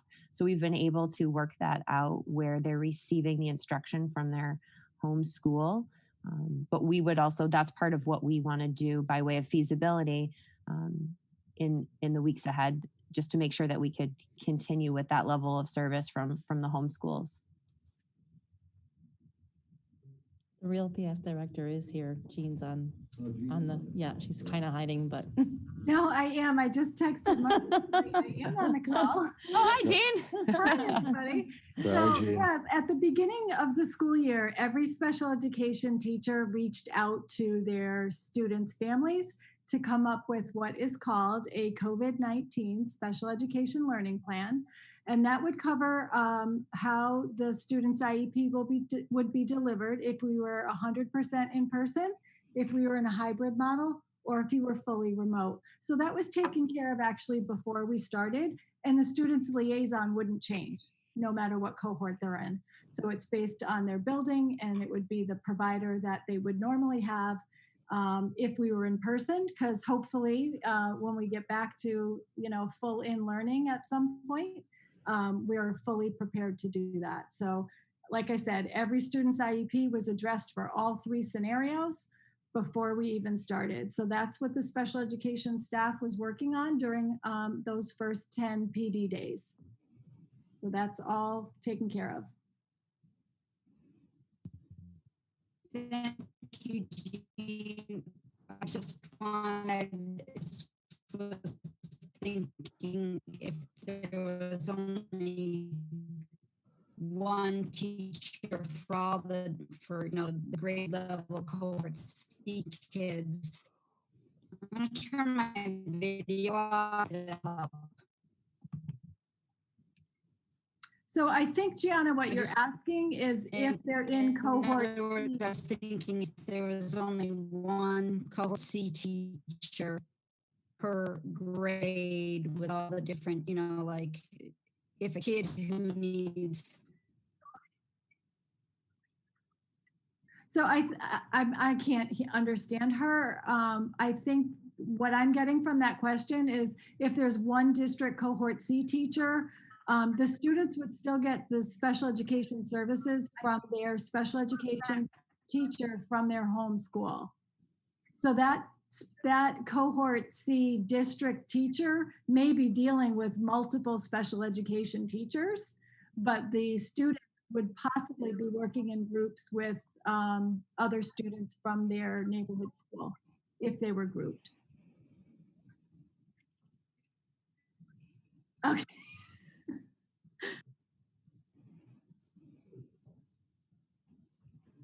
I have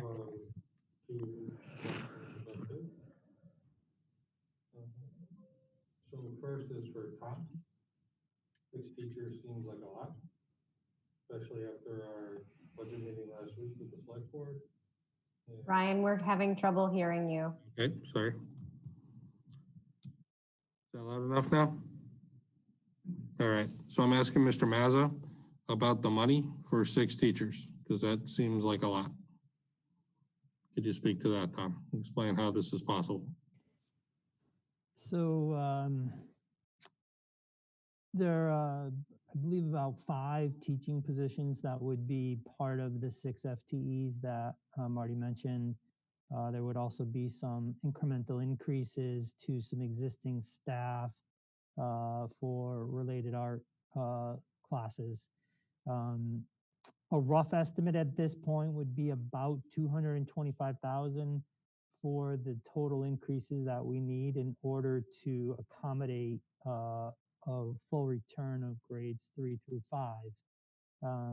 With estimated date of January 4th would put us at about 58% of the year that we would still have. So that amount, that dollar amount is planning on only that portion of the salary being paid.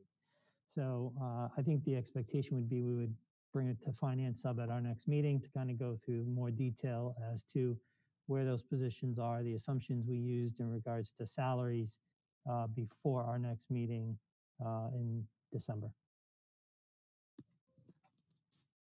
Thank you. My second question, I think, actually supersedes the answer to that one, and that is, I guess, for the principals, do we have the space? I know it's part of the feasibility study is finding out if we actually have the space to bring back 3, 4, and 5 at 6 feet. So I'm interested in when we get to the point of whether or not we're going to move forward, increasing the staff doesn't matter if we don't have room for the kids.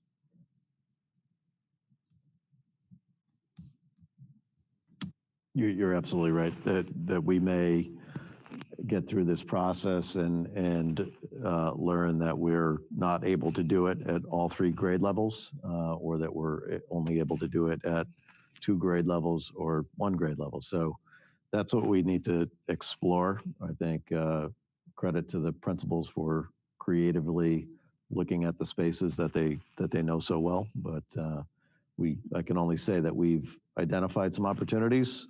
Now, whether or not there's enough space to do it across all 3 grade levels at all 3 schools is TBD.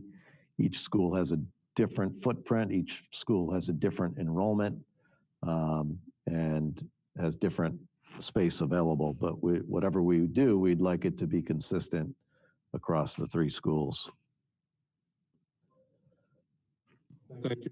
I look forward to hearing the answer to that. I would be in favor myself of kind of like another phased in approach. I'm sorry, you guys. Marty, can you mute? You are, okay.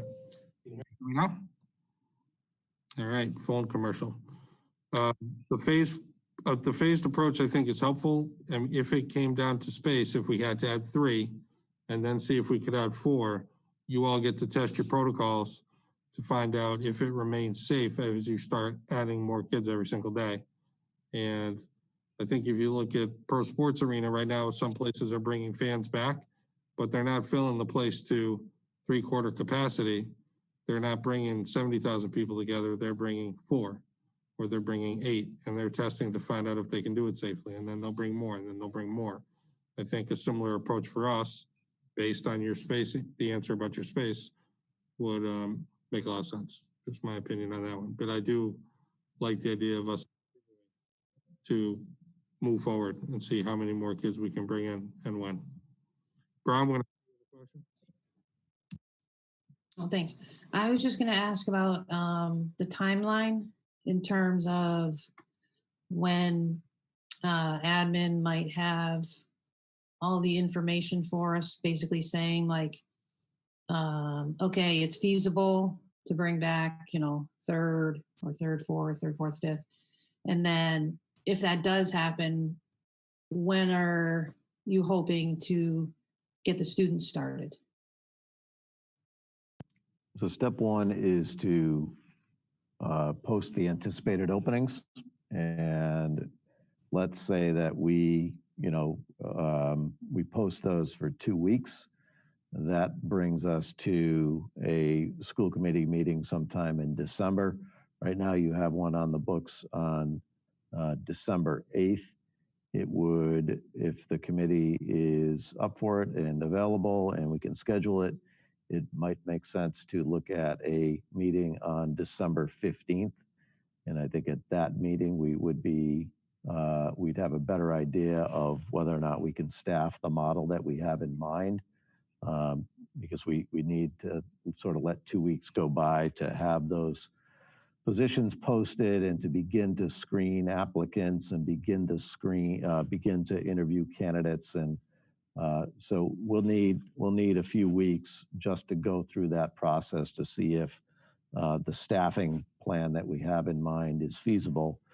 And then at that December 15th meeting, I think we would have completed the sort of the space study and have an implementation plan in mind. And of course, that implementation has to be tied to the health metrics that we're always observing. So we could be looking at a January implementation for whatever grade levels this becomes possible for. Okay, thanks. Yeah. But I think on the 15th, we'd want to give you more specific dates.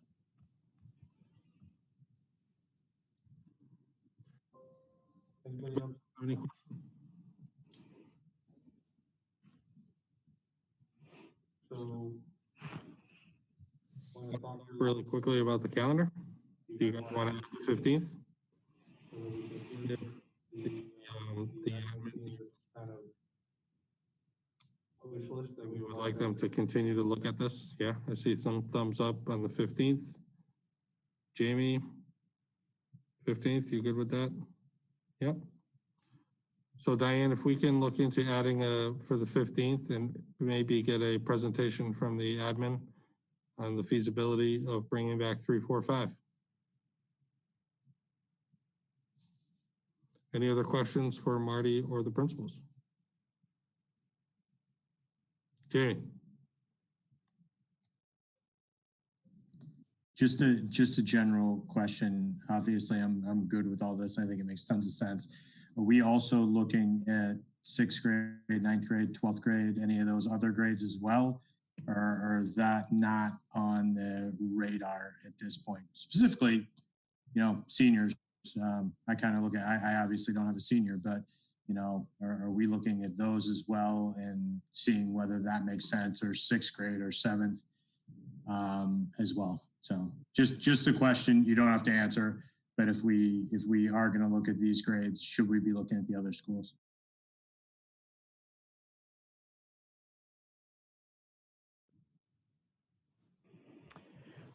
So I think I appreciate the question, Jamie, and appreciate that you'll give us some time to bring you back some information on that.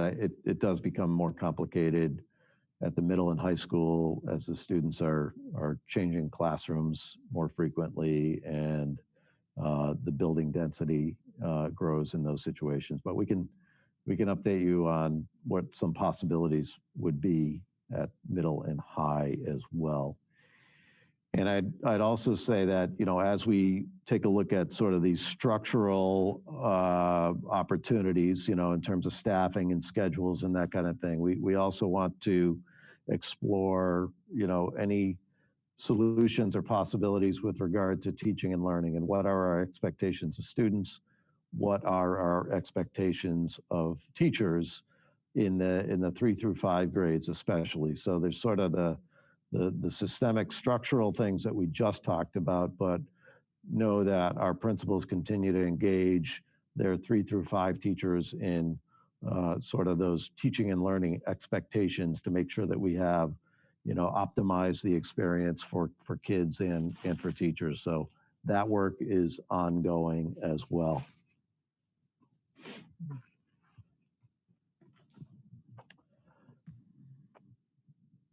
That's it for that portion of the meeting. Thank you very much. Next up is Superintendent's report. I'll be very brief. I want to mention that we are in the middle of trying to understand how we could schedule our 11th grade students for their MCAS test. Right now, there's a testing window in January and February for the 11th graders who missed the MCAS in the spring of their 10th grade year.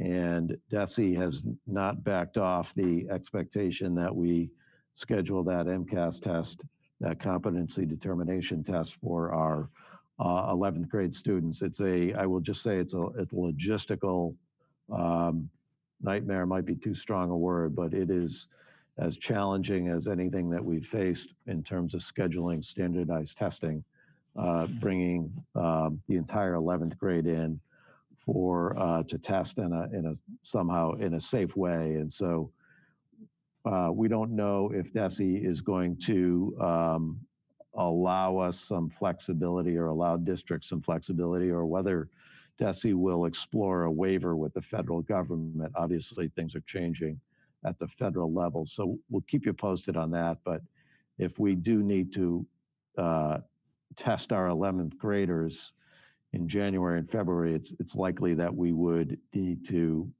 move our other students to a remote arrangement. And so we can give you more information on that if it would be helpful. The other thing I want to mention, that our work around anti-racism continues. Shout out to our peer leadership class at the middle and high school for working on an anti-racism pledge, one that is very accessible to students of all ages. And we're looking forward to telling you in the community more about that anti-racism pledge that we hope many of our students will take up. So we'll keep you posted on that. And that's all I have. Susie, you have a question? Yes, I just have a question. Marty, are you aware of any advocacy on the part of the superintendents or the school committees across the state in terms of, looking to relieve 11th graders of that requirement? You probably sensed my frustration with the decision to continue with MCAS. So that advocacy work is underway by the Superintendents Association. And I'm not sure, frankly, I can try and explore where the School Committee Association is on that, but I think it would makes sense for DESE to reconsider that requirement. I think, frankly, the test is going to demonstrate what we already know, and that is that students have not benefited from the closure period that they've experienced, and I think it will highlight even more inequities that we're seeing across all schools. I think our students will be shown to have suffered from the closure, and I think, but I think students in urban areas will probably we'll see that they experience greater losses. So I'm hoping that this decision gets reconsidered, if only for the logistical challenge that it presents. I really think that it would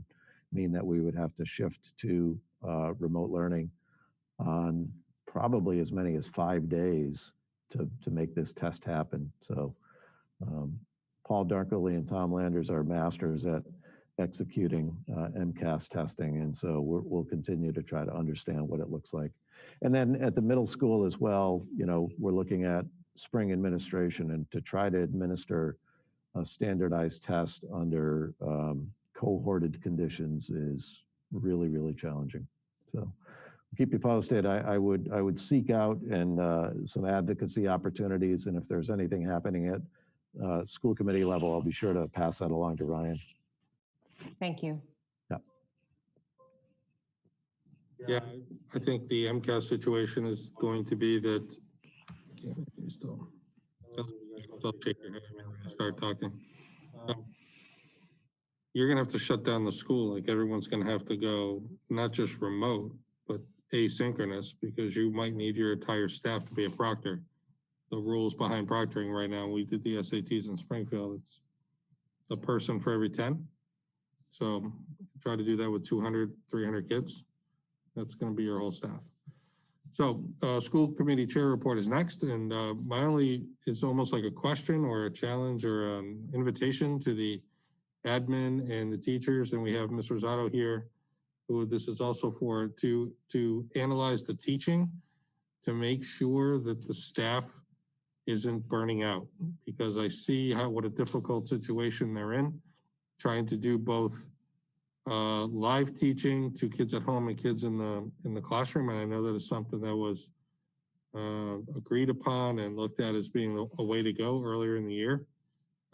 My suggestion is to maybe look at the ability of the staff to teach everybody one lesson and not plan 2 or 3 different lessons, however many that they're doing right now, because I just think the difficulty of trying to do different lesson for the kids in front of you and the kids on the computer just seems nuts to me, and it would be an invitation maybe to look at that and figure out a way to make sure that we aren't losing staff in such a difficult year that we have going on right now. So just my 2 cents on that one. Student report, Maxim, patiently waiting for his, oh, Kathy, did you have a question for me or a comment or something? I was going to answer your question if you would like okay. it. Please. No, go ahead. That's fine. To be honest, I think, and I will probably echo something that, the elementary principals said, is that, if you have only a cohort A and B, you can say to Monday, Tuesday crew, okay, preview upcoming attractions, which is the terminology I use in my classrooms. Here's where we are going Thursday, Friday, and vice versa for Thursday, Friday. Here's where we're going Monday, Tuesday. That cohort C, which seems to be the hardest group to deal with and the most challenging. It's not the hardest, it's the most challenging. And seeing them only online and trying to communicate and connect and showing them things that you can show them in person, that I have heard from K-12, well, now 312, that is the most challenging group to connect with and to teach, in the sense of, it's not a bad thing. I mean, everybody's doing their best, but is just trying to say, hey, here's where we're going, because in person is so much different than virtual like this, so just giving you that. Right now, everybody's doing the best they can. You asked if it's sustainable. We're working, you've done K2 as a committee. very much appreciated. Discussing the next level of elementary, very much appreciated. And then moving forward, it gets more difficult, correct? I mean, how, with different subject matters versus a generalist. So, as long as the communication is open, that's all we can ask for. And I appreciate you, Ryan, for asking that question. And thank you so much. Thank you for joining us and for answering that. I appreciate it. Maxim, student report. So it's short today. I just have two clubs that really gave me any updates that have anything new. So the Red Cross Club completed over 100 holiday cards, and they're working on getting more done December. And in the Key Club, they've been meeting regularly. They recently had an activity where a speaker from the Thirst Project spoke over Zoom with them, and that's an organization that seeks to educate young people about the global water crisis. And their current project is making cards for families and nurses in the NICU babies with March of Dimes. They have been talking about new projects like a food drive and a positivity campaign, but they have not yet come up with a plan to share with the club. That's it for me. Thank you very much. It's always great work being done by our clubs, and we appreciate it. Other reports. Do we have a report for LPVEC? Just briefly, at our last meeting, we talked about LPVEC was asking the districts to kind of split some of the PPE money from the CARES Act because they didn't get that. The students that are spending time there, they were asking the districts to provide half of the $225 that we received. As we got to discussing it, everyone realized that with the time frame and the December 31st deadline being so close, that wasn't feasible. So it's going to be something that we'll discuss further in the spring. The other thing that was decided is that when schools have to cancel kind of at the last minute for too many cases or something like that, if it's 2 or more days, if it's 3 or more days, for example, like next week when we're closing for 5 days, they're going to furlough the bus drivers. But if it's only 1 or 2 days, they're going to keep them on. They just wanted to make a firm decision. So we came to the agreement that it would be 3 days or more would turn into the bus drivers getting furloughed. But that was pretty much it there. Thank you. Energy and sustainability? No. And open space? All set. Subcommittee reports. I see nothing on here for finance sub, policy sub. Somebody want to talk about that? I'm happy to. This is informational, posted to the district website on the school committee page, are policies that receive first review by the committee at your last meeting. It's policies ACAB, ADAE, DI, IJJ, and JRAA. Those relate to, one of them relates to textbook selection, one relates to fiscal accounting and reporting practices, and one relates to student confidentiality during remote educational services. So those are there for public review and comment. We've received no feedback to date on any of those policies, but we welcome any questions or concerns from the community, and we'll get that information to the committee. Thank you. Curriculum sub, our agenda says you plan a meeting for December. Yes, that's correct. Thank you. And eval sub, anything, Bronwyn? Not since we last met, no. Thank you. Naming sub, Diane, is that on here to remind us to agree to a meeting time because we failed to so far?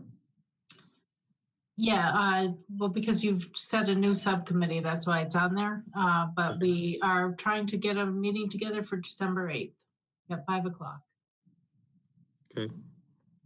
I can go. So those of us on the sub, please tell Diane if you're available. Thank you. New business. Phase 3 of LED lighting retrofit at LHS. Seems like a Mr. Mazza topic. Yes, thank you, Ryan. For consideration tonight would be a phase 3 for the LED lighting retrofit for the high school. Just a very quick history. The district has been engaging and participating in this program for a number of years through Eversource, where they contribute a portion of the cost to convert existing light fixtures to more efficient fixtures that will use less kilowatt hours. Our most recent project, which was approved back in the spring, was approximately $187,000, in which they covered 100% of the cost. The phase 3, which will be the final phase of the high school, which would mean all of the fixtures have been converted over to LED, is a $139,000 project, of which the utility is proposing to pick up $120,700, or approximately 85% of the cost. The remaining $19,193 is being proposed to be paid over a 24-month interest-free loan period, where we pay it on our monthly Eversource bill.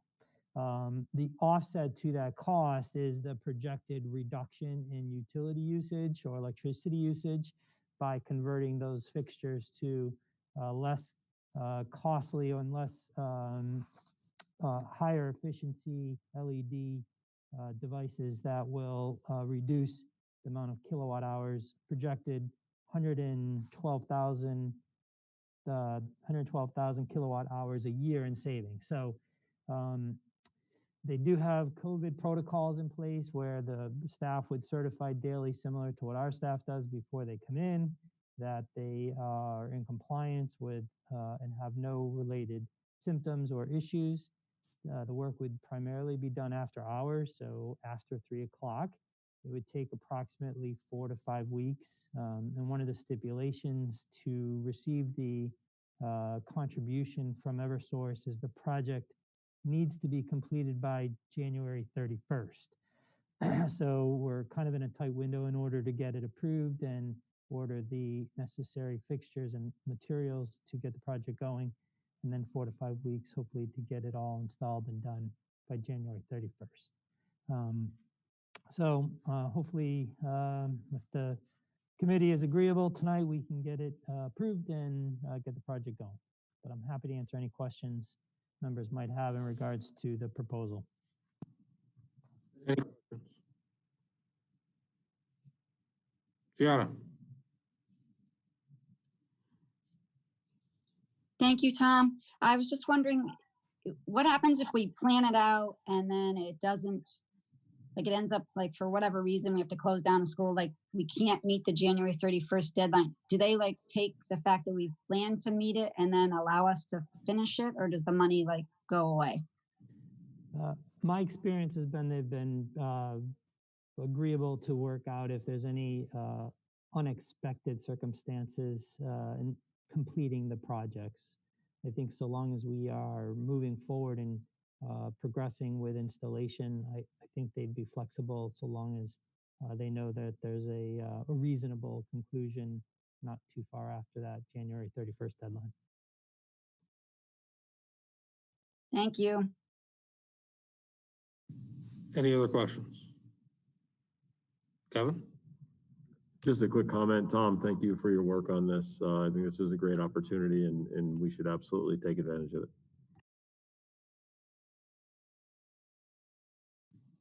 If there are no other questions, there's a possible motion. I move that the school committee approves the lighting retrofit phase 3 contract as outlined in the summary sheet for the Longmeadow High School and authorize the chair to sign the contract. Motion, is there a second? Second. Any further discussion? Seeing none, we can call for a vote. Susie? Yes. Jamie? Yes. Nicole? Bronwyn? Yes. Gianna? Yes. Kevin? Yes. And yes for me. Thank you.